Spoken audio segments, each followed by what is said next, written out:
जी, okay. नमस्कार। आप सभी का स्वागत अभिनंदन करती हूँ हिंदी साहित्य संस्थान दिल्ली के समृद्ध पटल पर। हम एक कार्यक्रम लेकर आते हैं हर महीने के पहले मंगलवार को, लेकिन इस बार थोड़ी सी देरी हो गई है। उसके लिए मैं तमाम दर्शकों से क्षमा याचना करूंगी, क्योंकि व्यस्तता के कारण हम इस कार्यक्रम को आज लेकर आए हैं। आपका एक पसंदीदा कार्यक्रम और चल रहा है, जिसको कहते हैं पुस्तक पर चर्चा कार्यक्रम। पुस्तक पर चर्चा कार्यक्रम के तहत कई पुस्तकों पर हमने चर्चा की, लेकिन आज एक खास पुस्तक को लेकर आई हूँ और उस पुस्तक पर हम चर्चा करने उपस्थित हुए हैं। हमारे साथ बहुत ही खास मेहमान इस वक्त स्टूडियो में मौजूद हैं।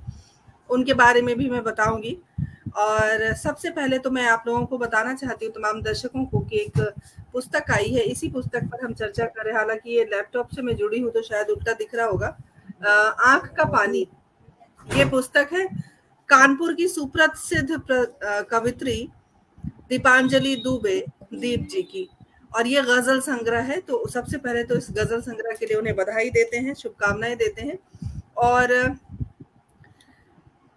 तारुफ कराती हूँ अपने उन मेहमानों का, समीक्षकों का, जो हमारे इस कार्यक्रम का हिस्सा आज बने हैं। और कहते हैं ना कि जब तक हम कोई भी पुस्तक अगर या कोई भी चीज हमारे पास आती है और हम अगर उसकी समीक्षा ना करें, तो ऐसा लगता है कि वो चीज अधूरी है। तो समीक्षा करना बहुत ज़रूरी है। तभी हम कहते हैं ना, आलोचक जितना करीब हमारे से रहेगा, उतनी ज़्यादा जो हमारी चीज़ें होंगी आगे बढ़कर वो बहुत अच्छी तरीके से उभर कर आएगी। तो समीक्षा जो व्यक्ति करते हैं, समीक्षक जो होते हैं, वो बहुत बेहतरीन आलोचक होते हैं। क्योंकि अगर आपके चीज़ों की आलोचना हो रही है, तो इसका मतलब सीधा ये है कि आने वाली जो चीज़ है, आपकी आने वाली विधा है, कविता है, गजल है, या कोई भी लेखनी से ताल्लुक रखने वाली चीज है, वो जाहिर तौर पर निखर कर आएगी। तो आज हमारे साथ दो महान समीक्षक इस वक्त मौजूद हैं, और आंख का पानी जो गजल संग्रह है उस पर समीक्षा हम प्रस्तुत करेंगे। मैं आपका परिचय कराना चाहती हूँ। हालांकि परिचय की कतई मोहताज नहीं है, बहुत लंबा चौड़ा इनका परिचय है, लेकिन मुझे लगता है कि अगर इनका परिचय मैं पढ़ती रह जाऊं तो शायद पूरा 1 घंटा बीत जाएगा। मैं आदरणीय मंजीत शर्मा मीना जी, आपका हृदय से आभार व्यक्त करती हूँ और बहुत बहुत अभिनंदन करती हूँ कार्यक्रम जी, से सादर जुड़ने के प्रणाम। लिए। और इनकी उपलब्धियां हैं बीए, बीएड, पीजी, डीटी, और उसके अलावा इतनी सारी उपलब्धि कि पढ़ते पढ़ते पढ़ते पढ़ते समय बीत जाए। हरियाणा साहित्य अकादमी द्वारा वर्ष 2015 के लिए श्रेष्ठ महिला रचनाकार की जो उपाधि है वो इनको प्राप्त है। ये अपने आप में बहुत बड़ी उपलब्धि होती है।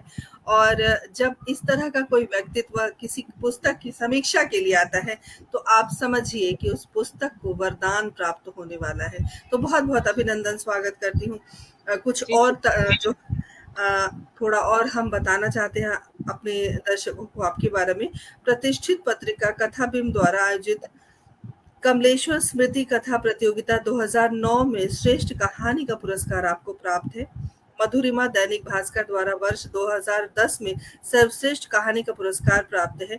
अब आप समझ सकते हैं, तमाम दर्शक जो इस वक्त धीरे धीरे हमसे जुड़ रहे हैं, कितनी प्रतिभावान व्यक्तित्व हमारे साथ इस वक्त स्टूडियो में मौजूद हैं। मंजीत जी, हृदय से आपका आभार है और बहुत बहुत पुनः अभिनंदन करती हूँ, क्योंकि समय की थोड़ी बाध्यता है और किताब के बारे में हम बात करेंगे। तो मुझे लगता है कि परिचय फिर कभी पढ़ूंगी मैं आपका। बहुत जी, अभिनंदन है। बिल्कुल। और हमारे साथ सुरेश मेहरा जी इस वक्त जुड़े हुए हैं। बहुत बहुत अभिनंदन, स्वागत करती हूँ। सुरेश जी गजलें कहते हैं, गीत, छंद, हर विधा में इनकी अपनी एक दखल मैं कह सकती हूँ है।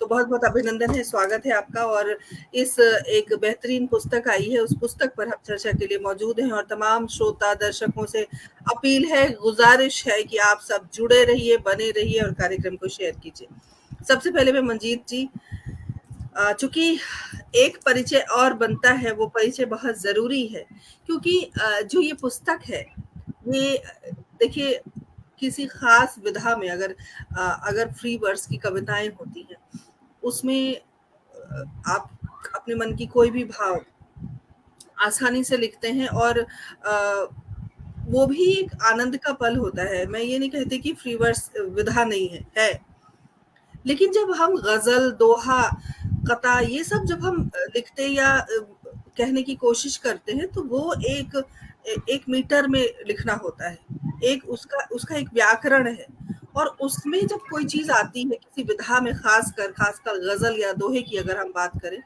तो ये बहुत मेहनत का काम है। मंजीत जी, आप मुझसे सहमत जरूर होंगी, ये मेहनत का काम है। और दीपांजलि दुबे दीप जी ने ये मेहनत की है, कोशिश की है, और उनका परिचय मैं थोड़ा सा देना चाहती हूँ, क्योंकि आज की दुल्हन तो यही है, दुल्हन का परिचय तो जाहिर सी बात है होना ही चाहिए। तो दीपांजलि दुबे दीप जी के बारे में मैं बताऊं कि 1/7/1975 में कानपुर में पैदा हुई, और आपकी जो शिक्षा दीक्षा है वो है परास्नातक समाजशास्त्र से, और फेसबुक पर आप एक मंच चलाती हैं। अच्छा, लेखन, सिलाई एवं कुकिंग बड़ी अच्छी। देखिए, परिचय भी अगर दिया जाता है तो परिचय में सिर्फ साहित्यिक परिचय नहीं है, इसमें वो खास चीजें, अभिरुचियां भी जरूरी हैं। जी, तो इनकी जो अभिरुचि है वो लेखन में भी है, सिलाई में भी है, कुकिंग में भी है। तो बहुत बढ़िया। देखिए, महिलाओं के लिए ज्यादातर कुकिंग और सिलाई मायने रखती है, और आपने उसको शुमार किया है अपने इस परिचय में। रंगे तगजुल नाम का जो फेसबुक पेज है, उसकी आप संस्थापिका हैं, और बहुत अच्छा कार्य उसमें हो रहा है। गजलों के बारे में जो छोटी छोटी बारीकियां होती हैं उसको सिखाने की कोशिश की जा रही है। और काव्य सरिता फेसबुक की आप उपाध्यक्ष है, राष्ट्रीय साहित्य वाटिका अखिल भारतीय साहित्य सृजन संस्थान की उपाध्यक्ष हैं आप। वर्ल्ड बुक ऑफ लंदन द्वारा विश्व कीर्तिमान अवार्ड 2023 तक, रूबरू फाउंडेशन द्वारा लखनऊ द्वारा 2020 का काव्य रत्न सम्मान, golden book of world record द्वारा सहभागिता सम्मान, the magic man N Chandra साहित्यिक मंच में 2022 दिल्ली में साहित्य प्रवीणा सम्मान से आप अलंकृत हैं, शोभायमान हैं। और पहली आपकी एक जो किताब आई है वो मिश्रण है, मैं कह सकती हूँ, हर विधा का मिश्रण है, लेकिन ये गजल की खासकर किताब है। तो चलिए सीधे सीधे इस किताब के बारे में हम बात करते हैं। और मंजीत जी, आपका पुनः अभिनंदन स्वागत करती हूँ। सुरेंद्र शर्मा सागर जी, जो हमारे पटल के मुख्य सलाहकार हैं, जुड़ गए हैं, बहुत बहुत अभिनंदन स्वागत करती हूँ भाई साहब। और उन्होंने लिखा है कि हर विधा में पारंगत हैं आप।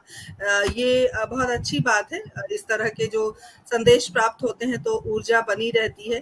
तो मंजीत जी, सीधे सीधे आप तक पहुंचते हैं और जानते हैं कि जब आपने इसके बारे में लिखा पुस्तक में, और पुस्तक को जब आपने गहराई से अध्ययन करना शुरू किया, तो ऐसा क्या लगा जो बाकी की किताबों से कुछ अलग है ये किताब?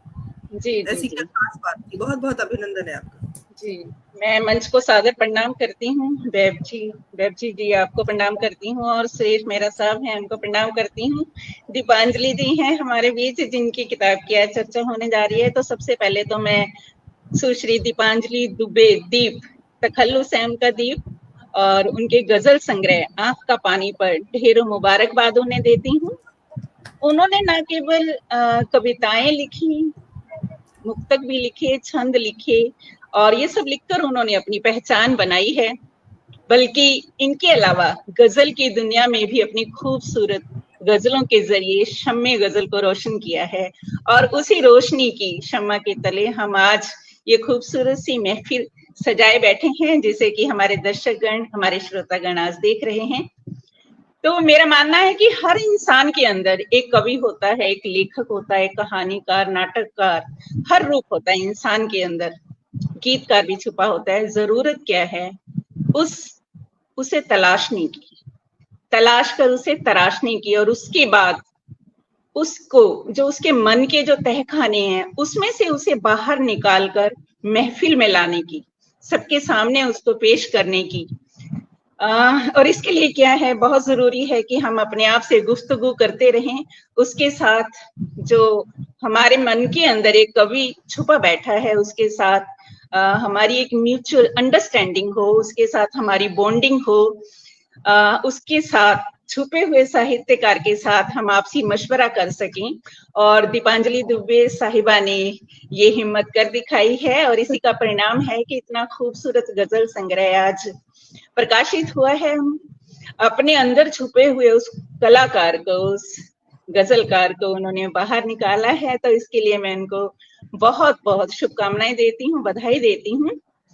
और एक बात और कहना चाहती हूँ कि जब कलाकार ये बाहर आ जाता है, उसको हम तलाश लेते हैं, उसको तराश लेते हैं, और सबके तब हमारे अंदर एक जो इच्छा पैदा होती है, वो सबसे पहली जो ख्वाहिश होती है हर कवि की, हर गजलकार की, कि जो भी हमने लिखा है वो प्रकाशित हो।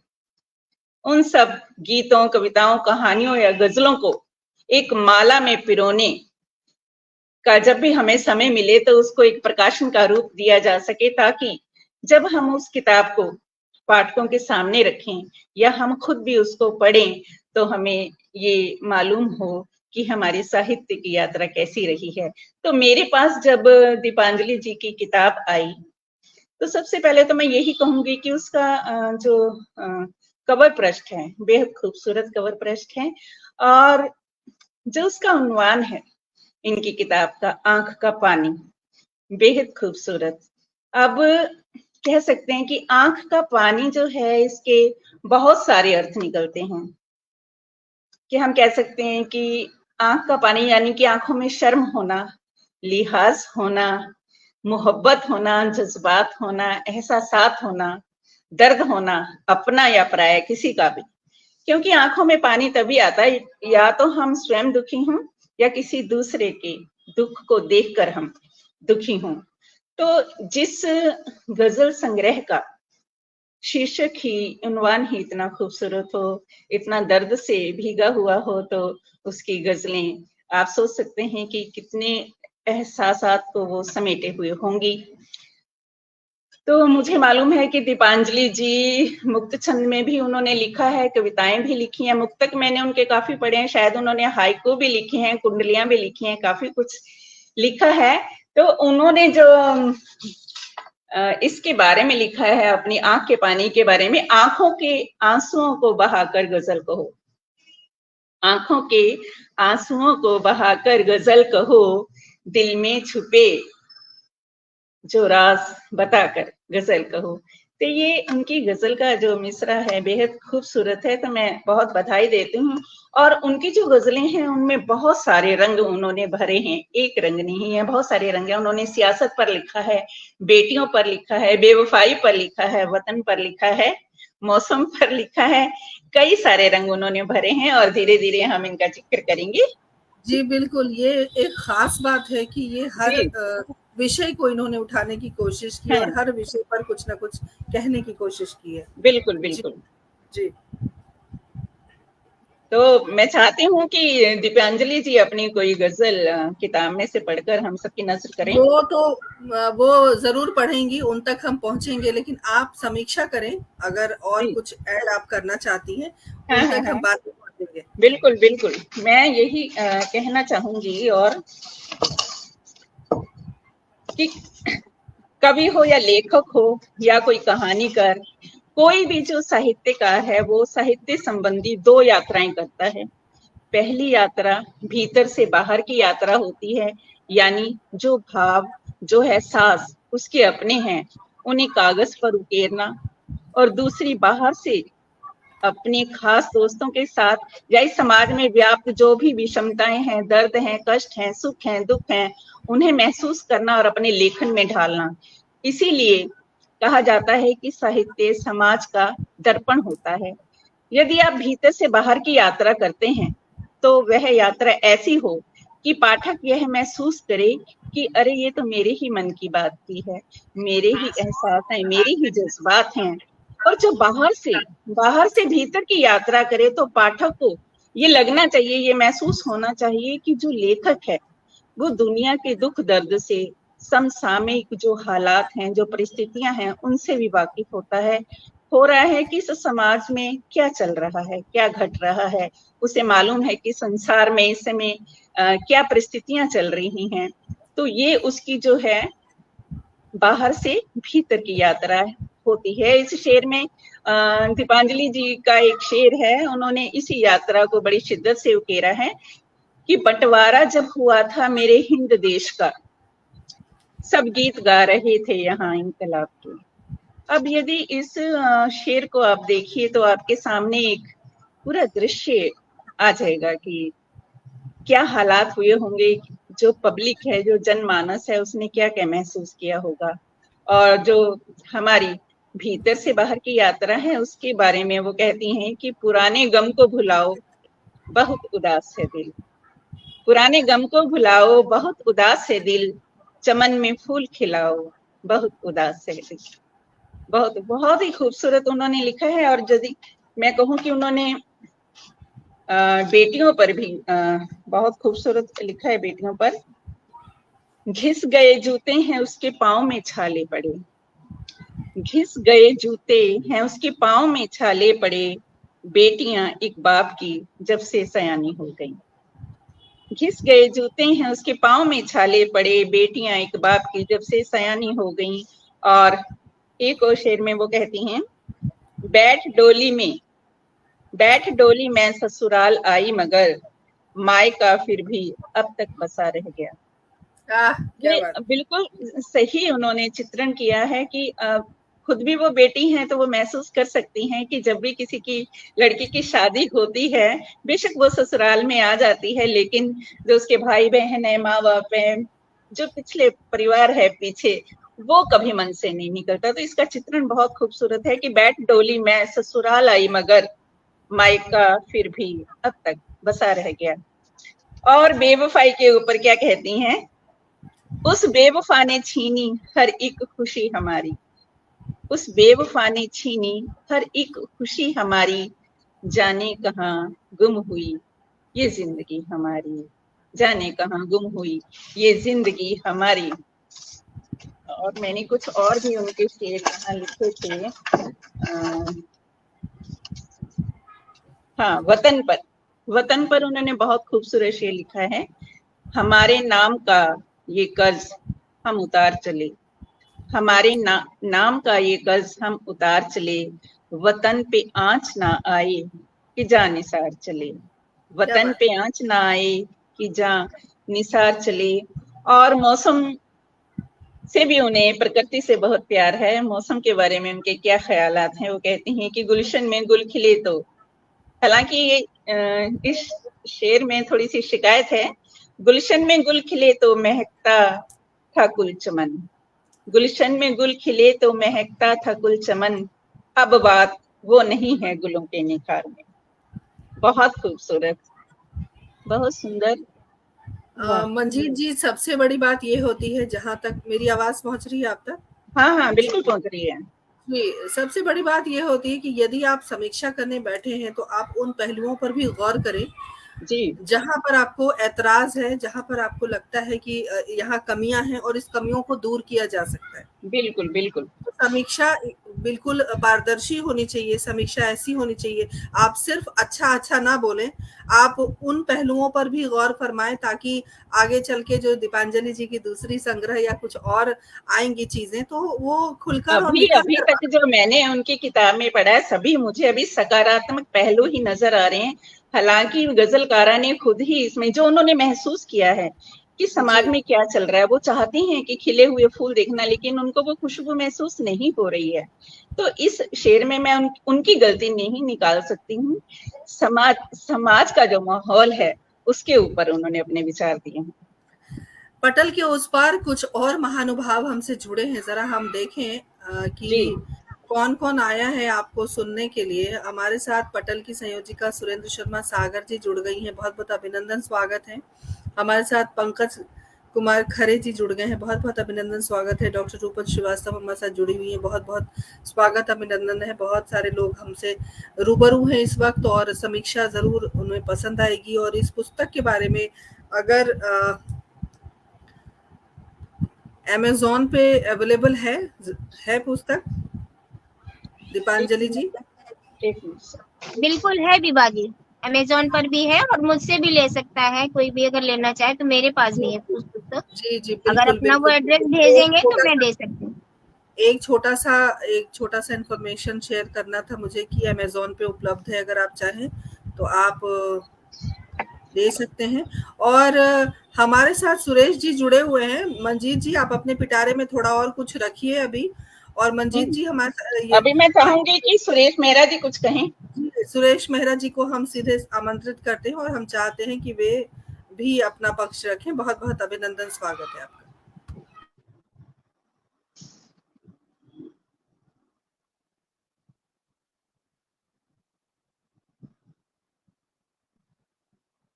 माइक म्यूट है भाई साहब, शायद आपका आवाज नहीं आ रही।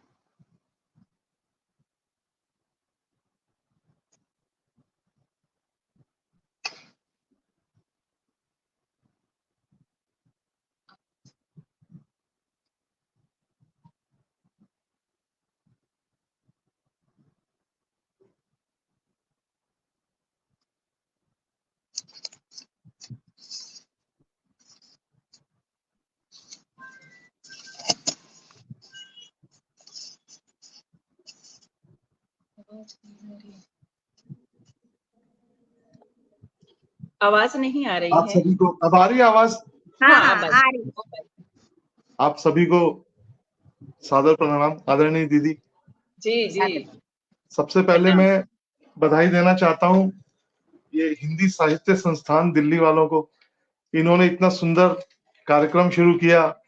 मैंने आज देख रहा था दिन में भी वैभवी जी के संचालन में जो कई सारे कार्यक्रम मैंने देखे, बहुत अच्छा लगा मुझे। और ये एक बहुत अच्छी शुरुआत है नए साहित्यकारों के लिए कि उनको जब तक उनको उनकी कमियां कोई बताएगा नहीं इस तरह से। बहुत बहुत शुक्रिया आपका जी, जरूर, बिल्कुल सही कह रहे हैं आप जी। मैं आदरणीय दीदी दीपांजलि दुबे जी के बारे में यही कहूंगा, ये बहुत अच्छी इंसान है। काफी दिनों से मैं इनसे जुड़ा हुआ हूँ और अच्छा इंसान तो होगा ही, क्योंकि शायर है, शायर को तो अच्छा होना ही पड़ेगा, शायर को तो अच्छा होना ही पड़ेगा उस लिहाज से। और दूसरा, मैंने इनकी किताब पढ़ी, इसमें बहुत सारे मुझे शेर पसंद आए। सबसे पहले मैं अच्छी बातें करूंगा, बाद में फिर कुछ और बातें करूंगा। बहुत अच्छे शेर लिखे हैं, बहुत अच्छे। और मेरी तो खुशनसीबी देखिए, मुझे इन्होंने एक किताब भेजी अपनी माँ दुर्गा चालीसा साथ में, ये देखिए आप सभी, बहुत सुंदर। ये साहित्य से इतनी शिद्दत, इतनी लगन से जुड़ी हुई है। और मैं बहुत खुश होता हूँ कि मैं इनके साथ फेसबुक के माध्यम से जुड़ा। और कुछ शेर देखें आप इनके जो इन्होंने कहे हैं। आदरणीय दीदी ने अभी घिस गए जूते मैंने भी लिख के रखा था, मुझे इतना पसंद आया था ये शेर। बहुत अच्छा शेर कहा इन्होंने, बहुत अच्छा। कौन से वाला? ये घिस गए जूते हैं उसके पाँव में, छाले पड़े बेटियां एक बाप की जब से सयानी हो गई। बहुत अच्छा शेर लिखा है, बहुत सुंदर। और दीदी ने बहुत हर तरह से हर विषय पर इन्होंने कोशिश की है किताब में कि भाई निर्णय की कोई पहलू छूट गया हो, हर तरह से इन्होंने कोशिश की कि हर तरह से लिखा जाए। और यही एक अच्छे और मंजे हुए शायर की निशानी है कि सभी कुछ होना चाहिए उसमें, कोई एक विषय ना हो, सभी विषय तकरीबन हर विषय पर इन्होंने लिखने की कोशिश की है। और ये देखें आप, इनका एक शेर देखें कि हारना मैंने सीखा नहीं है कभी, हारना मैंने सीखा नहीं है कभी, चाहे जितनी हो मुश्किल भरी जिंदगी। अब ये शेर देखें आप, कितना अच्छा शेर है। अब ये पढ़ने में तो एक ऐसे लगता है जैसे कि हाँ भी एक आम सी दो लाइनें लिखी हुई हैं, और इनकी जब गहराइयों में उतरते हैं फिर हमें पता लगता है कि इसकी वजन, इसका कीमत क्या है इस शेर की। जी बिल्कुल, वो हिम्मत, वो जज्बा वो दिखाई देता है उनके लफ्जों में। बिल्कुल सही बात है। पतन पर भी लिखे हैं। आपको सुनने के लिए कुछ और महानुभाव हम तक पहुंचे हैं, मैं चाहती हूँ कि एक बार उनका नाम लें। आदरणीय बसंत कोष्ठी जी हमसे जुड़े हुए, बहुत बहुत अभिनंदन, स्वागत करती हूँ। दुर्गा नागले जी हमारे साथ जुड़ गई हैं, स्वागत अभिनंदन करती हूँ। आप सब इसी प्रकार बने रहें, जुड़े रहें, और मैं चाहूंगी कि जरूर इस कार्यक्रम को शेयर करें। शेयर करना सिर्फ ये मतलब सिर्फ इतना ही नहीं है कि हिंदी साहित्य संस्थान दिल्ली के पेज को आप शेयर कर रहे हैं, उसके कार्यक्रम को शेयर कर रहे हैं। अगर किसी व्यक्ति की मेहनत है, ये किताब उनकी मेहनत है, इस मेहनत को हमें जन जन तक पहुंचाना है, इसलिए शेयर करना जरूरी है। पेज को शेयर ना करें दीपांजलि जी की जो मेहनत है उस मेहनत को शेयर करें ताकि इनकी किताब के बारे में दूर दूर तक बात पहुंचे। जी सुरेश जी, जरूर आप अपनी बात पूरी करें। देखिए कितनी, अब देखिए यही आपने कितनी अच्छी बात की। ये सबसे अच्छी बात ये होती है कि अगर एक किताब किसी व्यक्ति ने लिखी है, अब ऐसा नहीं है कि 2 लाइन लिखने के लिए केवल एक महीना गुजर जाता है इंसान का। वो इतना आसान नहीं है कि कोई चित्रकार अगर आपकी पेंटिंग बना रहा है ना फ्रंट प्रेस में दिल्ली में कहीं और 10 रुपए 20 रुपए लेकर, तो वो कोई मामूली इंसान नहीं है। इंसान को लगता है कि ये तो 20 रुपए में, अरे कोई तस्वीर बनाकर तो दिखाए। इस तरह से कहना आसान होता है। अब जिसने एक तस्वीर 20 रुपए में 50 रुपए में बनाई है, आप उसकी लगन शिद्दत देखिए ना, तो उसने कितनी मेहनत, इसके पीछे उसकी कितनी मेहनत होगी, तब कहीं जाकर एक फोटो बना पाया वो। हमारे यहाँ पर बनाते हैं दिल्ली में, आपको बताऊं, अब तो 100 रुपए लेते हैं, पहले 5-5 रुपए में बनाया करते थे किताब। अब सोचिए कितनी बड़ी बात है, एक 5-5 रुपए में फोटो खींचा करते थे। दीदी आपको बताऊं कि यहाँ भी 5 रुपए दीजिए और अपनी तस्वीर हम बना देते हैं आपकी फटाफट अपना पेंसिल और उससे। लेकिन हम लोग को देखिए, हम जो शायरी करते हैं, लिखते हैं, कहते हैं, हम लोग कितनी तरह तरह की, अभी दीदी ने कितनी अच्छी बात की कि मन के अंदर के तहखाने से निकाल के लाना पड़ता है। अब उसमें, अब हमने ये देखना है कि हम उसमें कितना भीतर जा सके, बस यही हमने खुद देखना है। समीक्षक तो बोलेगा, कुछ बोलेगा, चला जाएगा, और मैं तो कुछ हूं भी नहीं। मुझे तो दीदी ने यहाँ पर बिठा दिया, मैं तो अभी खुद ही आप लोगों को, ऐसी बात नहीं है। हम सब अगर आपने वो बात नहीं होती तो हम आपसे जुड़ते नहीं। मैं दीदी, मैं आपसे एक बात शेयर करती हूँ। मैं मकतबे गजल में जब जुड़ी थी तो मैं पहली बार जुड़ी थी और समीक्षा की थी मेरे शेर की सुरेश भैया ने। मैं जानती भी नहीं थी कौन है, उसी समय पता चल गया था वो कितने गुणी है। बिल्कुल बिल्कुल बिल्कुल सही बात है। देखिए किसी कार्यक्रम का यदि आप हिस्सा बने हैं तो जाहिर सी बात है कि आप में वो कुवत है, तब आप यहाँ तक पहुंचे हैं, और ऐसी कोई बात नहीं है। देखिए बहुत सारे दर्शक श्रोता इस वक्त इसलिए भी जुड़े हुए हैं क्योंकि उन्हें साहित्य से प्रेम है, और हिंदी साहित्य संस्थान दिल्ली कार्यक्रम ही इसी तरीके के लेकर आता है। और उसके श्रोता जो है वो बिल्कुल जेन्युइन है, कोई फेक श्रोता नहीं है कि कहीं से भी हम पकड़ कर ले आए। ये सब वे लोग हैं जो निरंतर हमारे साथ पिछले 1.5-2 साल से जो भी कार्यक्रम हम चलाते हैं वो हमारे साथ बने हुए हैं। और सुरेंद्र शर्मा सागर जी लगातार कमेंट्स कर रहे हैं। लिखा है शाहनवाज हुसैन को कोट हार्ट अटैक आ गया। भाई साहब आप भी, अभी हम पुस्तक पे चर्चा कर रहे हैं और आप हार्ट अटैक की बातें कर रहे हो। अभी गजल के एक एक शेर, एक एक अशार पर अगर हार्ट अटैक आए तो बात समझ में आए। खैर कोई बात नहीं, ये तो हंसी मजाक की बात है। सुरेश जी आप अपनी बात पूरी कीजिए। जैसा कि मैं अभी दीदी के बारे में कह रहा था कि आपने तहखाने का जिक्र किया था, तो वो बात मेरे को जहन में इतनी अच्छी लगी कि हम लोग कितनी दूर जा सकते हैं, हम अपनी गहराई के भीतर कितना उतर सकते हैं। ये सिर्फ हमारी मेहनत के ऊपर है। मैं खुद के लिए भी कह रहा हूँ, मैं जो सुनने वाले उनके लिए भी कह रहा हूँ कि हम कितना भीतर उतर सकते हैं। जितना ज्यादा गहराई में उतरेंगे उतने सुंदर, उतने बहुमूल्य हीरे मोती हमें मिलेंगे। अब दूसरा, फेसबुक में क्या होता है, हमने गजल डाली, हमारे साथ 200-500 लोग सभी के साथ जुड़े होते हैं। अब उन्होंने सिर्फ तारीफ लिखनी है, उन्होंने गजल पढ़नी भी नहीं कि भैया पढ़ तो लो पूरी, कि कहीं कुछ कमी छूट गई हो, कुछ हो, उसको बता दो उनको जो लिख रहे हैं, उन पर कृपा कर दो, दया कर दो कि भाई आप ये यहाँ पर गलत कर रहे हैं, इनको ठीक कर दो। अच्छा इंसान तो वो होता है ना, लेकिन वो भेड़ चाल है कि हाँ भाई, जैसे भीड़ में, कहीं पर भीड़ में 20 लोग खड़े होते हैं तो एक आदमी और वहीं खड़ा हो जाता, पता नहीं क्या बात है। अगर आपको दिल में अगर शायरी के प्रति लगन है, अगर साहित्य के प्रति लगन है, तो आपको उसमें उतरना ही पड़ेगा। अदरवाइज वही 1000-500 लोगों को इकट्ठा करेंगे आप, 10-20 किताब छपवाएंगे, और वो बात यही कि यही आपके जाते साथ सब खत्म हो जाएगा। सब कुछ। वैसे आप देखिए, ये जो फेसबुक है इस पर तो कहते हैं कि भाई गजलकार हैं, कवि हैं, लेखक हैं, सब जितने भी हैं सब कुकुरमुत्तों की तरह उगे जा रहे हैं, चाहे उनमें वो गुण है या नहीं। लोग कहते हैं कि ये क्या लिख दिया उन्होंने, लेकिन मैं सोचती हूँ कि अगर कोई लेखन से जुड़ा है, आप आज की डेट में उसमें कमी निकाल सकते हैं कि इतना अच्छा नहीं लिखा है, लेकिन अगर वो मेहनत कर रहा है और धीरे धीरे उसमें वो सफल हो रहा है, उसके अंदर जज्बा है, तो आज अगर कुछ कमियां हैं तो समय के हिसाब से वो उसकी कमियां जरूर वो दूर हो जाएंगे। एक छोटा बच्चा होता है, स्कूल जाता है, उसको ए लिखना नहीं आता, क ख ग लिखना नहीं आता। हम ये नहीं कह सकते कि भी हमें सब आता है, कमियां होती हैं।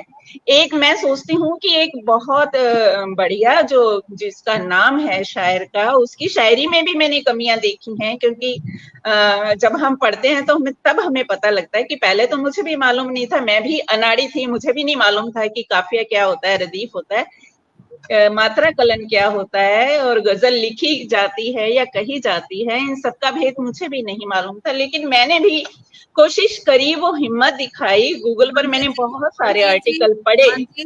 मंजीत जी, हाँ, आपने दीपांजलि जी भी जानती है, मेरा जी भी जानते हैं कि बहुत सारे आर्टिकल पढ़े, तो पढ़ पढ़ के हमने सीखा। शुरू में हमारी भी कमियां थी कि जब हमें बताया जाता है कि ये कमी है तो हम उसको देख लेते हैं, सीख लेते हैं, लेकिन कभी मैंने साहित्य से नाता नहीं तोड़ा। ऐसा ही दीपांजलि जी का है कि वो लिख रही हैं। आज अगर आप कहोगे कि उसमें थोड़ी कमी है, हो सकता है कुछ कमी हो, लेकिन उन्होंने उस कमी को दूर किया है और करने की कोशिश कर रही हैं। हमारे अंदर भी कमियां हैं, हमारे लेखन में भी कमियां हो सकती हैं, हम भी मंजीत जी अभी एक सीखने बात की। मैं जरूर, मंजीत जी अगर आप मेरी जी आवाज सुन पा रही हैं। जी जी, सुन जी रही हूँ। जी, एक बात जरूर कहना चाहती हूँ, आपने बहुत अच्छा प्रश्न उठाया, और किसी भी जी समीक्षक के लिए या किसी पुस्तक के लिए, किसी लेखक के लिए, किसी गजलकार के लिए ये बहुत जरूरी है। और जी यहाँ से हम इस बात को रख सकते हैं कि जो हम गजल, सबसे पहले तो गजल जो बोला जाता है और गजल गजल, वो एक्चुअल है, दोनों में नुक्ता। दोनों में यस। फर्क, ठीक है। जी तो नुक्ता के बारे में भी लोगों को मालूम होना चाहिए कि हम, और सबसे पहली बात कि गजल को लिखते नहीं है, गजल कहते हैं। कहते तो हैं। ये बात भी मालूम होनी चाहिए। और मैं जी आपको बताना चाहती हूँ कि जिस तरीके से हम पुस्तक पे चर्चा आज कर रहे हैं, कल हिंदी साहित्य संस्थान दिल्ली के पटल पर, दीपांजलि जी को पता है, तमाम जो श्रोता इस वक्त जुड़े हैं सबको पता है कि किरदार जिंदगी के नाम से एक कार्यक्रम आता है जी। और कल मंगल नसीम जी हमारे साथ जुड़ेंगे किरदार जिंदगी में, जो अजीम शायर है, हिंदुस्तान ही नहीं पूरे विश्व में उनका वर्चस्व है, और गजल जी खासकर गजल विधा पर। तो उनसे हम बहुत कुछ सीखेंगे। सभी से गुजारिश है कल के कार्यक्रम में आप जरूर जुड़ें। और मंजीत जी बहुत अच्छी गजलकार हैं, ऐसा सुरेंद्र शर्मा सागर जी ने कहा है। जरूर भाई साहब, आपने कहा है तो निसंदेह, और बहुत सारी इनकी उपलब्धियां हैं। मुझे अभी जब मैं पढ़ रही थी इनका परिचय तो मुझे ज्ञात हुआ। आज दुविधा यह है कि यदि किसी की कमी बता दी जाए तो संबंध खराब हो जाते हैं। ये आपने बहुत अच्छी बात कही, लेकिन जो व्यक्ति सीखना चाहता है वो हमेशा जुड़ा हुआ रहेगा, उसका संबंध किसी से खराब नहीं होता। जी और बिल्कुल। पुस्तक चर्चा कार्यक्रम चल रही है तो उसके लिए भी बहुत सारे संदेश आ रहे हैं। और एक भाई साहब ने मुझे अलंकृत कर दिया कि मैं बहुत अच्छी संचालिका हूँ, उसके लिए मैं हृदय से आभार व्यक्त करती हूँ। बहुत बहुत आभार भाई साहब। और सुदर्शन दीदी ने भी सहमति दी है इस बात की, तो बहुत जी, बहुत मैं भी इस बारे में मैं आपको शुभकामनाएं देती हूँ, क्योंकि मैं भी आपके इस मंच से पहली बार ही जुड़ी हुई हूँ, और मैं भी देखना चाहती थी। मैंने भी आपकी प्रोफाइल देखी और कुछ मैंने वीडियोस आपके देखे। आप बहुत अच्छी संचालिका हैं निस्संदेह, और मैं शुभकामनाएं देती हूँ आपको इसके बहुत लिए। बहुत आपकी आवाज आभार, भी बहुत बहुत बढ़िया है। धन्यवाद, बहुत धन्यवाद। अच्छा, जहां तक इस पुस्तक की बात है तो एक जो इसी इसी संग्रह से कुछ शेर है जो मुझे भी बहुत पसंद आए हैं, मैं वो जी एक दो पढ़ना चाहती हूँ। उसके बाद सुरेश जी बढ़िया। आप अपनी बात रखें, क्योंकि समय तो अपनी कौन से तेजी पेज नंबर जरूर बताइएगा, कौन से अब पेज पर पेज पढ़ेंगे? नंबर मुझे नहीं पता, ये पन्ने पे है और ये लिखा गया है किसी संग्रह अच्छा का है, अब मैंने ढूंढा नहीं ओके है इतना। ओके। कैसे कह दूं मेरा तुझसे नाता नहीं, कैसे कह दूं मेरा तुझसे नाता नहीं, मुझको तेरे सिवा कोई भाता नहीं। पता नहीं। तू जो अंदर ही अंदर पिए जा रहा, दरमिया कुछ तो है जो बताता नहीं। वाह। ये कितनी बारीकी है, कितनी बारीकी है। और एक दूसरे के साथ जो संबंध है, उस संबंध को इतनी बारीकी से बिल्कुल बिल्कुल। व्याख्या कर रही है। बेटियां लुट रही सामने हो अगर, गैर की वो समझ कर बचाता नहीं। दूसरे की बेटी समझकर वो उसको बचाने की कोशिश नहीं कर रहा। ये आज के हालात को देखते हुए बहुत खूबसूरत। आज का शख्स बस खून खराबा करे, आज का शख्स बस खून खराबा करे, क्यों अमन चैन के गीत गाता नहीं, क्यों अमन चैन के गीत गाता नहीं। और शम्म की लौ में जलकर पतंगा मरा, इश्क को अपने वो भूल पाता नहीं। क्या बात। जिसको जबरन तवायफ बनाता जहां, देखिए गहराई देखिए, जिसको जबरन तवायफ बनाता जहां, मांग क्यों कोई उसकी सजाता नहीं। क्या बात है। और बेटी की हो विदाई पिता टूटता, बेटी की हो विदाई पिता टूटता, आंख से अश्क बस वो बहाता नहीं, आंख से अश्क वो बहाता नहीं। और अंतिम है जो कि ख्वाहिशें सारी बाबा ने ही पूरी की, ख्वाहिशें सारी बाबा ने ही पूरी की, कौन कहता जहां में विधाता नहीं, कौन कहता जहां में विधाता नहीं। ये बहुत ही मुकम्मल और बहुत खूबसूरत शायरी है, और जो जज्बात हैं उस जज्बात को बहुत खूबसूरती से आपने बयां किया है, तो मैं बहुत साधुवाद देती हूँ। मुझे बहुत आनंद आया, इसलिए मैं चाहती थी कि मैं उसको पढूं। और सुरेश जी, आप अपनी बात जरूर पूरी करें। उससे पहले कुछ और दर्शक दीर्घा में मुझे दिखाई दे रहे हैं, जरा उनका अभिनंदन हम कर लें, क्योंकि कहीं उन्हें बुरा ना लगे कि हमने उनका नाम नहीं लिया। लाल भ्रमर जी हमारे साथ जुड़े, बहुत बहुत अभिनंदन, स्वागत, अभिनंदन है आपका। और कह रहे हैं कि सुंदर आयोजन है, हिंदी साहित्य संस्थान हमेशा सुंदर आयोजन करता है, इसके लिए मैं थोड़ा सा घमंड जरूर कर सकती हूँ। जी मीरा जी, आप सही कह रही हैं, लेकिन गलती बतानी तो जरूरी। बिल्कुल बिल्कुल, मैं सहमत हूँ। और इसी बात को हमने उठाया था कि समीक्षा सिर्फ सकारात्मक नहीं, थोड़ी नकारात्मक, थोड़ी गलती को मैं ऐसे बताती हूँ, मैं कहूंगी कि ये जो मेरा गिलास है ये आधा भरा हुआ है, मैं ये नहीं कहूंगी कि ये आधा खाली है। क्या बात, क्या बात, बहुत बढ़िया, मैं ये कहूंगी जी। तो सुरेश जी, कुछ और अगर आप बोलना चाहते हैं तो आप बोले, उसके बाद हम दीपांजलि जी की तरफ चलेंगे कि गजल संग्रह आपने क्यों एकत्रित किया, इतने सारे, और इस पुस्तक में गजलें इतनी सारी हैं, कितनी मेहनत लगी होगी, कितना समय लगा होगा, और कितने भाव के हैं, तो वो सब हम चर्चा करेंगे। सुरेश जी, कुछ और कहना चाहेंगे आप? मैं 2 मिनट लूंगा। जी जरूर। मैं एक छोटी सी बात बताता हूँ। मेरी मम्मी बचपन में कहा करती थी, कहानी सुनाती थी एक छोटी सी, कि बेटा पानी जो है ना, पानी बेटा जब हम कुआं खोदते हैं ना, तो पानी बेटा आखिरी कस्सी, एक कस्सी से ही निकलता है सिर्फ, लेकिन हजारों कस्सियां पहले मारनी होती है। जैसे आपने एक कस्सी मार के मिट्टी निकाली, फिर दूसरी मारी, अब पानी तो निकलेगा जरूर, आपकी मेहनत तो सफल होनी है। आप कस्सी मारते रहो, अपना कर्म करते रहो, मिट्टी निकालते रहो, एक दिन आप एक कस्सी मारोगे और एक धार निकलेगी पानी की, और आप लहला जाओगे। तो ये जैसे दीदी ने बोला था ना, तहखाने वाली बात है कि जो मेहनत है ना, हम लोग के पास एक सबसे अच्छी बात पता है क्या है? कोई नर्तक होता है ना, मेरी बेटी कथक सीखती है तो उसके लिए घुंघरू की जरूरत पड़ती है ना, कोई चित्रकार है, उसको ब्रश और पेंटिंग की जरूरत पड़ती है। हम लोग को तो किसी चीज की जरूरत नहीं है। अगर हम बस में भी सफर कर रहे हैं, गाड़ी में जा रहे हैं, अगर जहन में कोई 2 लफ्ज आ गए तो हमारे दिमाग में बैठ गए, वो हमारे हो गए, वो फिर हम उसको जाकर अपना घर में उतार लेते हैं। तो शायर के लिए बहुत सी चीजें बहुत आसान है, लेकिन वही बात है कि आप कस्सी मारते रहिए, अपनी मेहनत। जैसे दीदी ने बोला कि पहली क्लास में पढ़ने वाला ये नहीं जानता, लेकिन वही 12वीं में फिर वो PhD, जैसे हमारी दीदी है, बड़ी दीदी है, कि हमें इतनी बड़ी पढ़ाई है, इतनी बड़े ओहदे से आप रिटायर्ड हुई हैं, सभी जानते हैं इस बात को। तो मैंने कितना कुछ सीखा आपसे। मुझे खुद भी जैसे कोई गलती होती मैसेंजर पर, कितनी बार दीदी ने मुझे बताया कि बेटा ये ठीक कर लो, भाई ठीक कर लो, ये तो हम सब सीख रहे हैं। जैसे एक छोटा बच्चा भी लिखाई करता है ना, पहले टेढ़ा टेढ़ा लिखता है, फिर उसको बड़ा प्यार से समझाना पड़ता है। हम उसको ये नहीं कहते कि तुमने ये बड़ा खराब लिखा है, हम उसको कहते हैं तुम इसको ऐसे सुंदर तरीके से लिखो। क्योंकि जब हम किसी की बुराई करते हैं ना, तो मुझे ऐसा लगता है कि मन को ठेस लगती है। हमारे कहने का तरीका, हम क्यों कई टीचरों से प्यार करते हैं, हम कहते हैं कि वो हमारे टीचर बहुत अच्छे थे, लेकिन वो तो हमें बहुत डांटते थे। एक जो सलाहियत होती है, जो एक समझाने का तरीका होता है, वो ऐसा होना चाहिए। डांट बेशक हो, लेकिन इतनी मीठी होनी चाहिए कि आपके दिल में आए, आपके दिमाग में आए, आप डांटने वाले से भी प्यार करें और उससे कुछ सीखें। मेरा ऐसा विचार है। दीदी आपको बताऊं डांटने की बात, बचपन से लेकर बड़े होकर कितनी चीजों को मैं बता सकता हूँ। जैसे हम एक बगीचे में जाते हैं, बगीचे में जाकर माली को देखें आप, माली कितना सुंदर बगीचे को सजा के रखता है।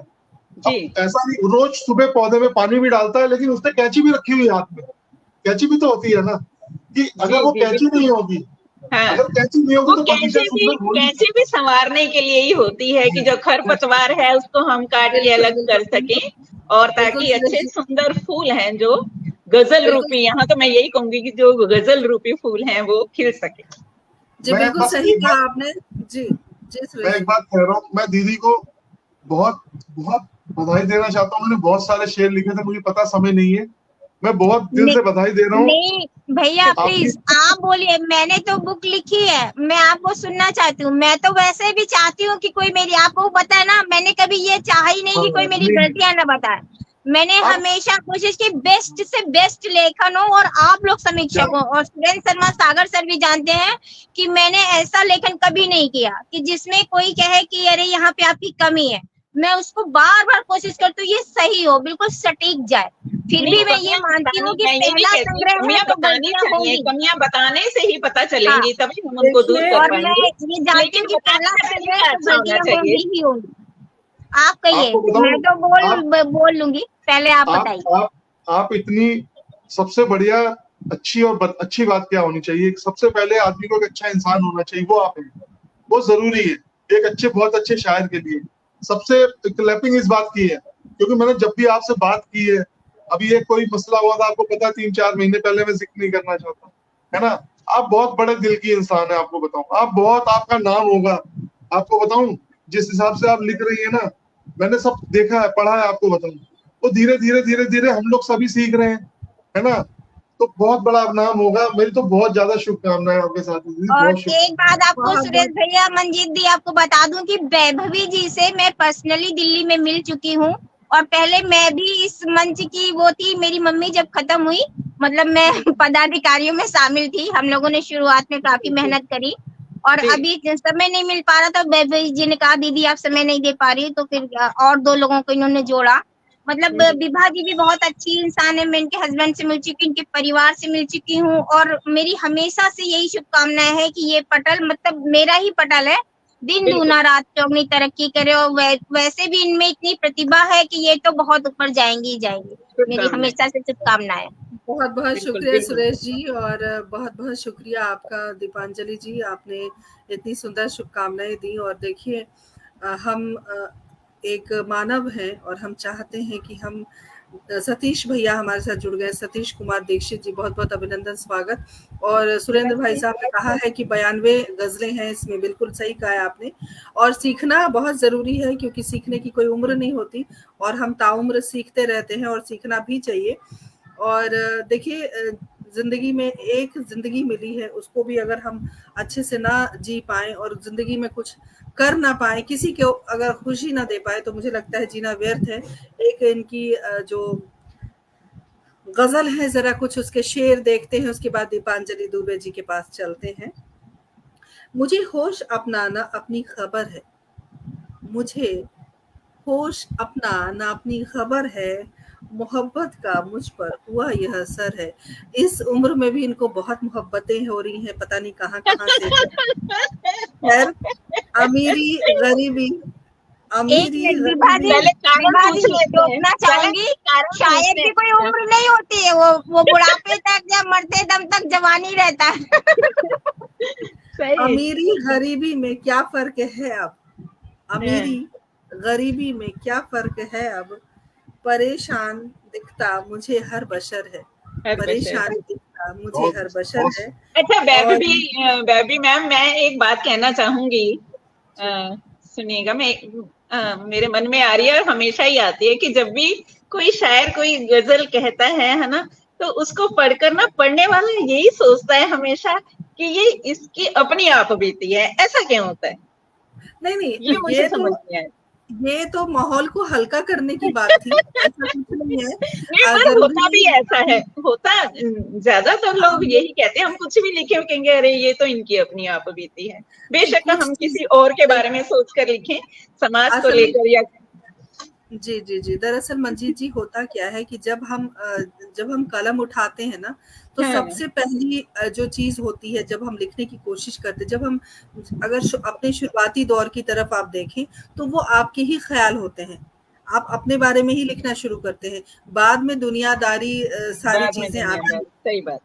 तो इसीलिए जब हम लिखते हैं, क्योंकि 25 साल पहले मैंने एक कविता लिखी थी, जिक्र करूंगी जरा सा, कि दिल टूट गया मायूसी ने आ घेरा है, लाख कोशिश पर हुआ न सवेरा है। दिल टूट गया मायूसी ने आ घेरा है, लाख कोशिश की पर हुआ न सवेरा है। रातें काली व डरावनी लगने लगी, सदियों से हमने सीने पर दर्द झेला है। ये जो पंक्तियां हैं वो मैं बहुत तकलीफ में थी तब मैंने ये पंक्तियां लिखी थी। तो कह सकते हैं कि जो जहनी तौर पर आप जो फील कर रहे हैं, जो जी रहे हैं, तो वो चीजें लेखनी में कई बार आ जाती हैं। और सतीश भाई साहब पुनः अभिनंदन। और सीधे दीपांजलि दुबे जी के पास चलते हैं और जानते हैं कि ये जो गजल संग्रह आप लेकर आए हो और इसका जो टाइटल आपने रखा है आँख का पानी, वो क्यों रखा है, और जो मिश्रित भाव है गजल के, उसके पीछे क्या कारण है। तो बहुत बहुत अभिनंदन, स्वागत हम आपका करते हैं। देखिए विभा जी, सबसे पहले तो मैं आपको बहुत बहुत धन्यवाद देती हूँ कि आपने महीनों से, आपका पटल वैसे भी खाली नहीं था, और आप जब से मेरी पुस्तक पहुंची तो आप रखना चाह रही थी कार्यक्रम, पर समय की बाध्यता की वजह से नहीं रख पाई, और लेकिन आज रखा, तो उसके लिए मैं बहुत बहुत आभारी हूँ और धन्यवाद व्यक्त करती हूँ। और सबसे बड़ी बात कि मंजीत मीरादी और सुरेश भैया, जिनको मैं चाहती थी कि आज एक मंच पर हम लोग आपस में साझा करें, वो भी आए, उसके लिए बहुत बहुत आप दोनों का धन्यवाद व्यक्त करती हूँ। और एक कार्यक्रम और भी रखा था पूर्णिमा जी ने, और सतीश भैया को नमस्कार भैया। दीपांजलि जी, आप अपनी बात रखें, उससे पहले मैं एक बात तमाम दर्शक में से बहुत सारे लोगों को मालूम है, लेकिन बहुत सारे लोगों को मालूम नहीं है, पटल पर भी आप लोगों को मालूम नहीं है, मैं जरा सा बताना चाहती हूँ दीपांजलि जी को, हम फिर सुनेंगे, क्षमा चाहती हूँ इसके लिए, लेकिन मैं एंकर हूँ, मैं कुछ भी कर सकती हूँ, सब जानते हैं, मैं किसी को भी रोक सकती हूँ बोलने से। खैर, ये मजाक का वक्त नहीं है। दरअसल क्या है कि कभी भी जब हम कोई काम करते हैं ना, तो वो पूरी शिद्दत से करनी चाहिए। तो इस कार्यक्रम को हम हर मंगलवार, महीने का जो पहला मंगलवार होता है, उस पहले मंगलवार को हम पुस्तक पर चर्चा रखते हैं। लेकिन दुर्भाग्य की बात यह है कि हम इतने व्यस्त हो गए और समय नहीं मिल पाया, और जल्दबाजी में इस पुस्तक की चर्चा हम नहीं करना चाहते थे, इसीलिए हमने समय लिया। एक बात ये। दूसरी बात मैं ये बताना चाहती हूँ कि ये तमाम जो श्रोता इस वक्त जुड़े हुए हैं, वो एक ऐसे मैसेंजर के परिवार से हैं। काव्य सरिता का एक मैसेंजर परिवार है, जिसमें गुटर गुटर गुटर गुटर चलती रहती है इनकी, और कोई भी शेर अगर, देखिए परफेक्शन कहाँ से आता है, मेरे कहने का मतलब ये है कि जब तक आप प्रैक्टिस नहीं करोगे परफेक्शन नहीं आएगा। बिल्कुल। ये सारी जो गतिविधियां हैं, अगर किसी को एक शेर लिखना है, शेर कहना है, तो वो वहां पे टाइप करेंगे, उसके बाद उसमें जो भी कमी होती है, किसी भी चीज की कमी होती है, उसकी समीक्षा उसी समय हो जाती है, ये गलत है, ये सही है, पूरा भरा हुआ रहता है। कहने का तात्पर्य सिर्फ ये है कि सीखने के लिए अगर आप एकत्रित हैं कहीं पर, और एक सुर, एक लय और एक ताल में, वहां पर सारी पोल मैं नहीं खोल रही हूँ, दीदी ने लिखा है सारी पोल मैं खोल रही हूँ, लेकिन पोल नहीं खोल रही, मैं सिर्फ ये बताना चाहती हूँ कि हम सीखने के पक्षधर हैं, सीखना चाहते हैं। इसलिए अगर धीरे धीरे अगर हमारी लेखनी में कुछ सुधार हो रहा है, बाकी जो चाहे डॉक्टर रूपल श्रीवास्तव हो, सुरेंद्र शर्मा सागर जी हो, या सुदर्शन दीदी हो, या सतीश भाई साहब हो, या दीपांजलि जी हो, या मैं, इंक्लूडिंग मी, हम सब उसके हैं, उसी मैसेंजर बॉक्स के परिवार के हैं, और ये चीजें वहां चलती हैं। कहने का तात्पर्य सिर्फ इतना है कि हम सब सीख रहे हैं, और वहां पे जब आप जोड़, घटाव, गुणा, भाग जब आप करते हो, तो आप गणित में भी पारंगत हो जाते हो। तो गजल अगर एक विधा है, तो हम कोशिश कर सकते हैं कि हम अच्छा कह सकें, हम सुर में कहें या फिर हम मीटर में कहें, तो एक छोटी सी घटना थी जो मैं चाहती थी कि मैं यहाँ पर साझा करूं। नेहा शर्मा बहुत अच्छी कवित्री हैं, जुड़ गई हैं, अभिनंदन सखी। और काव्य सरिता में तो हम दूसरे लोगों की भी समीक्षा करते हैं, बिल्कुल सही कहा आपने, सबकी समीक्षा होती है। दीपांजलि जी, आप मंच आपके हवाले है और आप अपनी बात करें। ठीक है, पहले मैं सुरेश भैया से कुछ मतलब वो कुछ कहना चाह रहे हैं, वो सुन लेते हैं। बोलिए भैया। मैं एक बात कहना चाहता हूँ, नुक्ते का जिक्र किया था आपने, नुक्ते का जिक्र किया था बीच में अभी आपने, तो उसमें नुक्ता जो है ना, एक छोटा सा जो अक्षर, जो छोटी सी एक जो बिंदी है, वो शब्द को किस तरह से खराब कर देती है। जैसे अब किसी को फूल बोलना है और उसने बोल दिया फूल, इतनी सी बात पर पूरा का पूरा मायने शब्दों के बदल गए।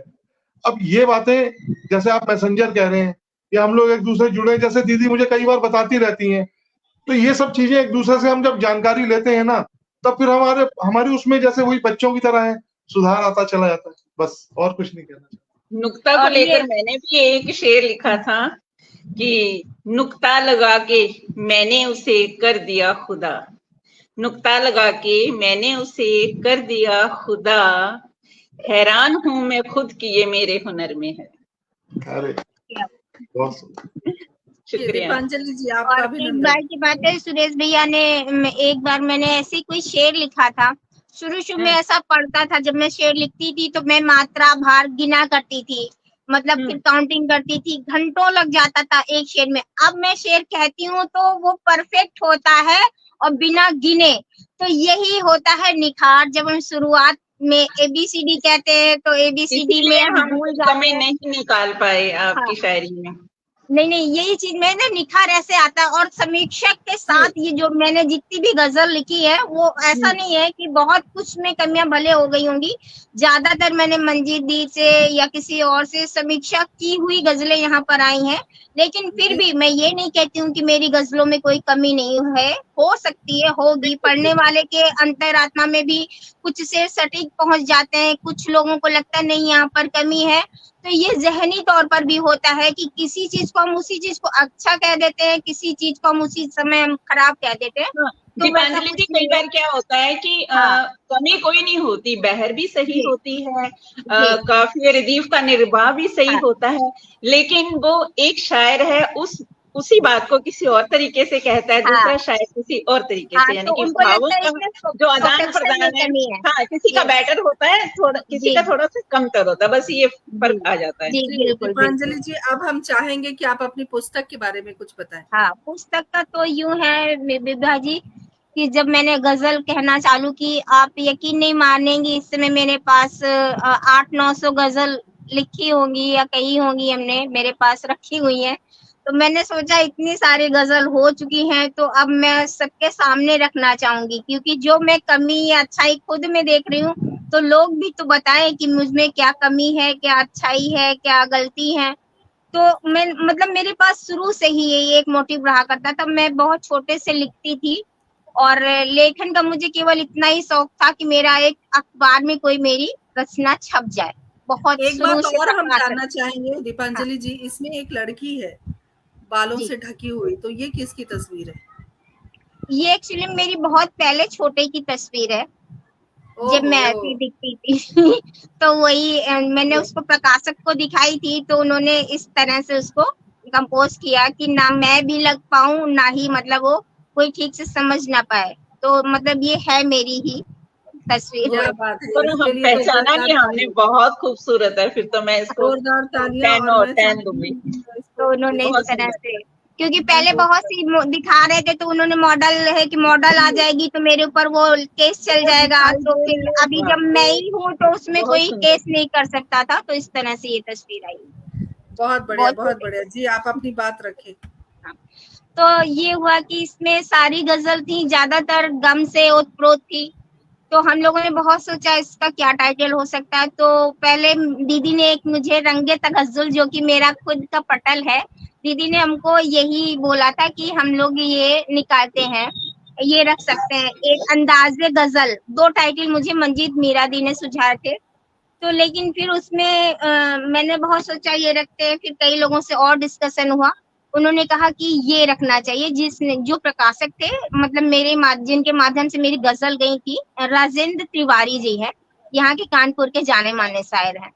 तो उन्होंने एक मुझे मतलब मैंने कहा मैंने ये सोचा है, आप बताएं क्या हो सकता है। तो उन्होंने कहा ये भी अच्छा टाइटल है। फिर मैंने सुरेंद्र शर्मा सागर सर से भी बात की और आपसे भी दी से बात की। उन्होंने कहा नहीं बहुत अच्छा टाइटल है। फिर हम लोगों ने ये टाइटल इस तरह से रखा। और कवर पृष्ठ जब मेरा आया तो सबसे पहले मैंने सुरेंद्र शर्मा सागर जी को दिखाया, वो भी मतलब देख के बहुत खुश हुए। मंजीत मीरा दी को मैंने दिखाया, वो भी कि नहीं बहुत अच्छा है। ज्योति दी को दिखाया। और मैं चाहती थी सुरेश भैया को भी अपनी गजल मतलब बातचीत, लेकिन मेरी उस समय नहीं हो पाई बातचीत, तब शायद मेरा नंबर भी नहीं था भैया का।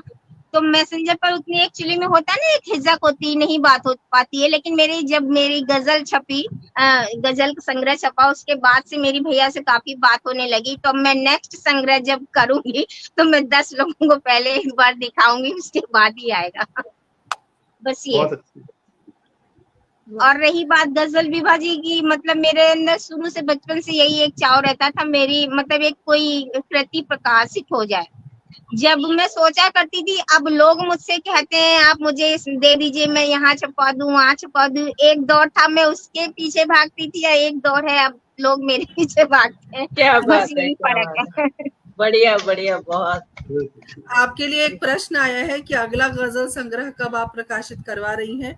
और मैं तो सुरेश चाहती भाई थी साहब जल्दी। ने एक संदेश भेजा है कि हाँ। बचपन में आप बहुत खूबसूरत थी, लगता है अब आप खूबसूरत नहीं दिखती हैं उन्हें। अब इसके साथ फर्क होगा ना, अब मैं अपनी अच्छा, छवि बेटी में देखती हूँ। आप अपनी संग्रह से कुछ ऐसे अशार पेश करें जो आपको बहुत आपके दिल के करीब है या आपको बहुत पसंद है। ठीक है, मैं अपने से एक गजल तो कह दूंगी, लेकिन सुरेश भैया मैं चाहती हूँ कि आप मेरी दुर्गा चालीसा से मेरी जो मैंने स्तुति लिखी है वो आज आप जरूर पढ़े मंच पर। जरूर जरूर। ठीक है। और मैं एक छोटी सी अपनी गजल रखती हूँ विभा जी। जी स्वागत और है। ये मेरी मतलब सभी से ही के उसमें है, तो ये अच्छी लगेगी आप सभी को। इसका मतलब बहुत खूबसूरत है, मुझे लगता है आप सभी को अच्छा लगेगा। Page number 79, page number 79। समंदर में जो उतरे हैं पता है उनको साहिल का, जो बैठे सोचते रहते निशा मिलता न मंजिल का, जो बैठे सोचते रहते निशा मिलता न मंजिल का। हुए दीवाने हम तेरे, हुए दीवाने हम तेरे, हमें तुमसे मोहब्बत है। हुए दीवाने हम तेरे, हमें तुमसे मोहब्बत है। नहीं है खौफ कोई भी, करो विश्वास बातिल का, करो विश्वास बातिल का। बहुत सुंदर, बहुत सुंदर। एक मम्मी के लिए मैं ज्यादातर मैं अपनी मम्मी को बहुत पसंद करती हूँ। मेरी ज्यादातर गजलों में एक से माँ का जरूर होता है। जी, तो जी, इसलिए मैंने उनके लिए कहा था, कहे मैया मेरी मुझसे, कहे मैया मेरी मुझसे, बला से मैं बचा लूंगा, के काजल से लगा दूंगी नजर बट्टा जो ये तिल का, के काजल से लगा लूंगी नजर बट्टा जो ये तिल का। किया है वार खंजर से नजर सबकी बचा कर ही, सभी के सामने पूछे वही अब हाल बिस्मिल का, नजर सबकी बचा कर, सॉरी एक सेकेंड, हाँ, सभी के सामने पूछे वही अब हाल बिस्मिल का। और एक वतन पर शेर, क्योंकि मेरे ज्यादातर वतन माँ इसी के इर्द गिर्द में घूमती रहती हूँ। सच में मतलब मुझे नहीं पता, मेरे भारतवर्ष से मुझे बहुत प्यार है, सच बता रही हूँ। मतलब कि अगर कोई भारत के खिलाफ या कोई उसके अगेंस्ट कुछ भी बोल देता ना तो मुझे बहुत गुस्सा लगती। कुछ लोग होते देश में रहते तो है, लेकिन देश की कुछ भी मुखालफत हो रही, खिलाफत हो रही, बस बंद कर लेंगे, है ना। तो वो मुझसे बर्दाश्त नहीं होता, मैं बोलती हूँ तुरंत, ऐसे भी सामने भी मेरा ये नेचर है। बढ़िया, बहुत बढ़िया। तो मैं ये कहती हूँ, वतन के मान पर हम तो लुटा दे जान और तन भी, करेंगे सामना मुमकिन हर एक हालात मुश्किल का, करेंगे सामना मुमकिन हर एक हालात मुश्किल का। डरी रहती हूँ घबराई जहाँ पर तुम नहीं होते, डरी रहती हूँ घबराई जहाँ पर तुम नहीं होते, न दिल अब मेरा करता है बनूं मैं किस्सा महफिल का, बनूं मैं किस्सा महफिल का। तो जहाँ पर अपना कोई नहीं होता है, जाहिर सी बात है कि उस महफिल में जाने का आपका मन नहीं करता है। हालांकि ये मैंने अपने हस्बैंड को डेडिकेट किया था शेर। अगला शेर रखती हूँ। हुकूमत राज करती है, हुकूमत राज करती है जवानों के भरोसे पर। हुकूमत राज करती है जवानों के भरोसे पर, उन्हें गुमराह करती है दिला झांसा मशागिल का।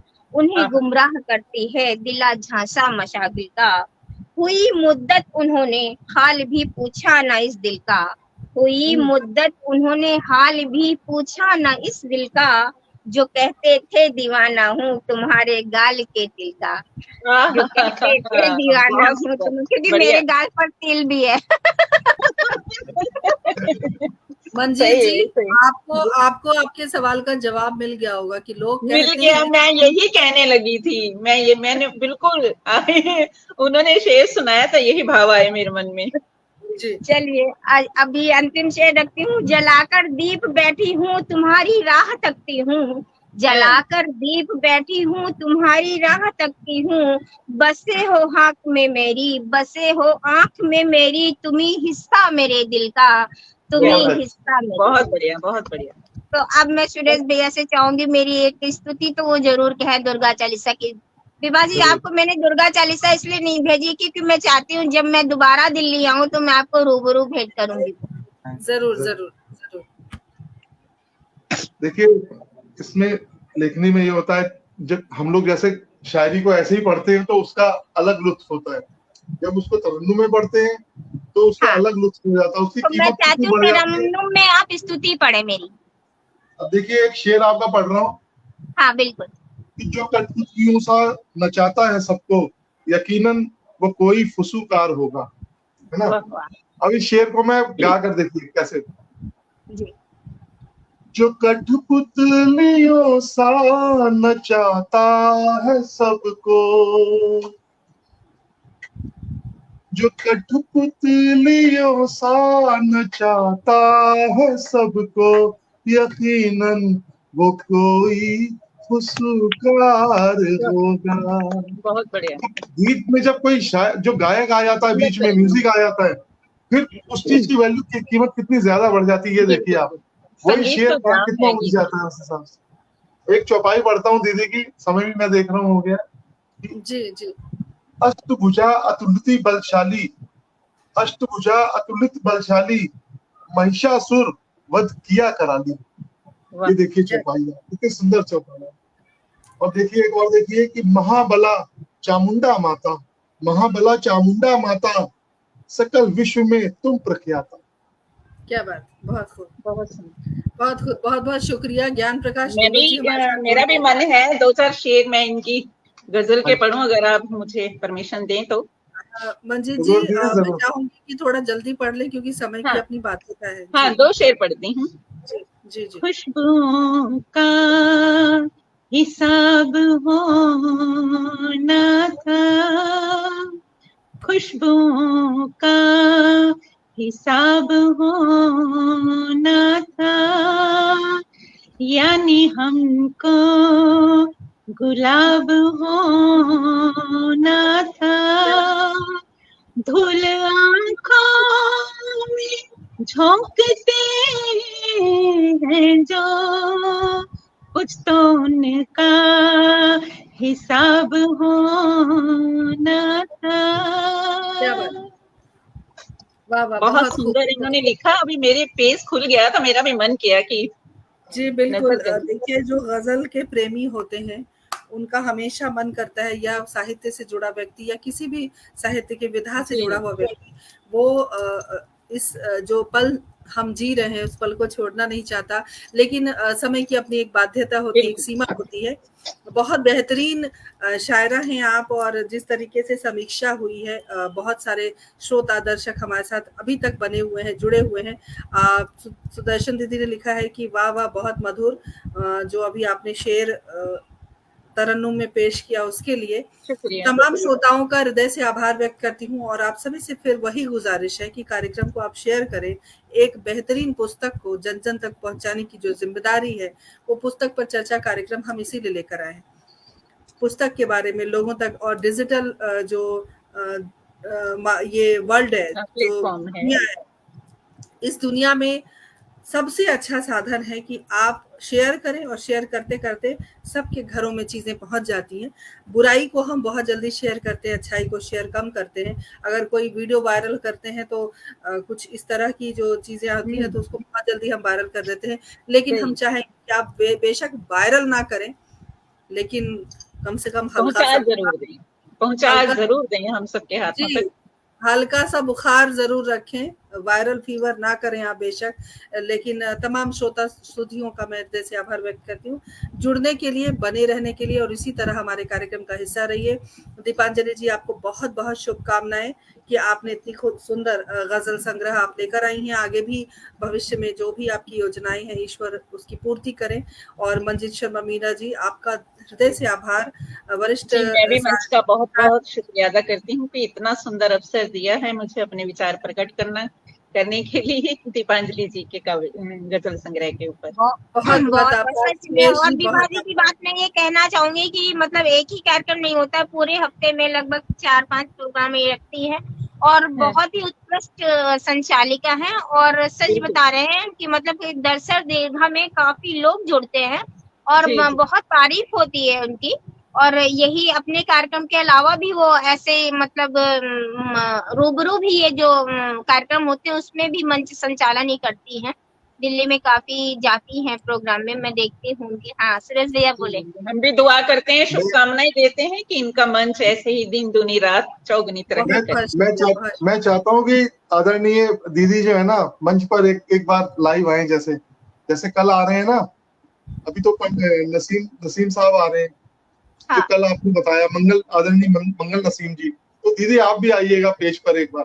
मैं आग्रह कर रहा हूँ आपसे। मंजीत दी से कह रहे हैं ना? हाँ विभा जी, आप एक एकल लाइव रखती है ना, तो उसमें आप मंजीत मीरा दी को बुलाएं, बहुत अच्छी राइटर हैं वो।